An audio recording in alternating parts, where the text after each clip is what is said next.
Look at our traditional leaders and the slave trade.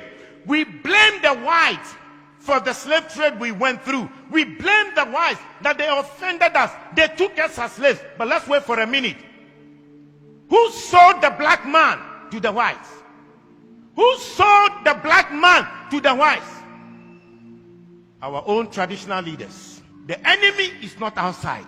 The enemy is within. If we are asking the Europeans to pacify us and also to apologize to us, our traditional leaders must be the first to apologize on behalf of their ancestors for the evil they have done against their fellow blacks. Look at our attitude towards the environment and the destruction of our water bodies.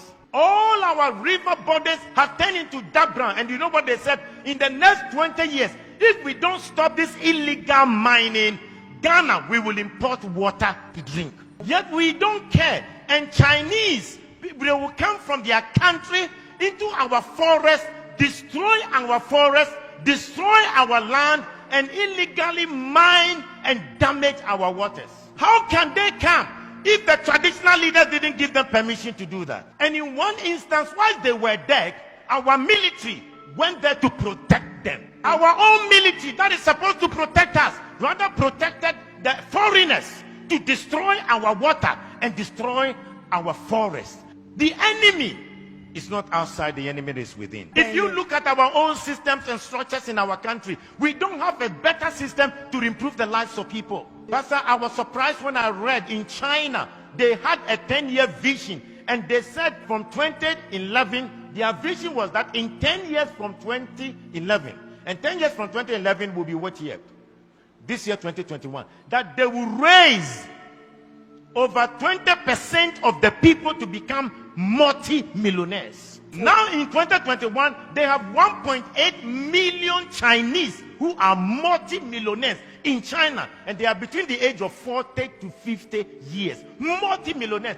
The government intentionally decided that they will make sure they will have 20% of the population multi-millionaires. They also agreed that they will make sure that they will lift up the poorest of the poor.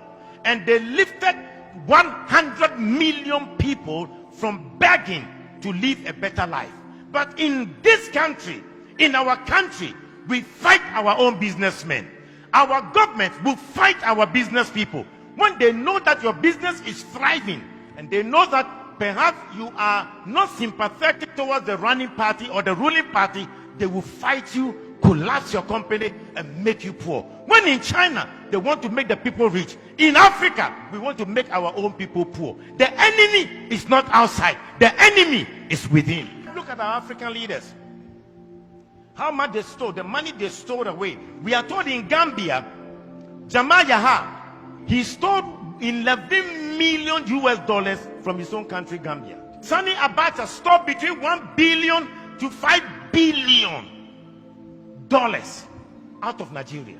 Hosni Mubarak stole $17 million US in 8 years. The enemy is not outside. The enemy to our own progress is within. Look at our presidents, the presidents who were fighting for our independence, what we did to them. In Togo, the man who fought for the independence of Togo, called Sylvanus Olympio. When Togo got independence, he decided that they would not use the French franc, the French CFA. They decided they will have their own Togo currency. And you know what? They used Iyadema to kill him and to get rid of him. When Olympius wanted to make Togo great, the enemy within, the Judas within, killed him.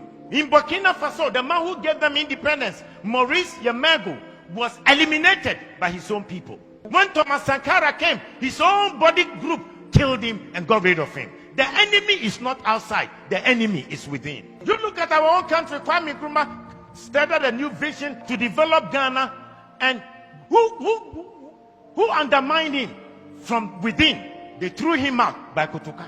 Today we celebrate Kwame Nkrumah, but the own Judas will damage him. I pray that the man who organized that coup to betray Kwame Nkrumah, and for us to name our airport after him, Kotoka International Airport, I think we should start a national conversation to change the name of the Kotoka International Airport, because as long as that name is, we have endorsed coup, we have endorsed enemies that will fight the progress of our nation. We must change the name of Kotoka International Airport to Kwame Nkrumah International Airport.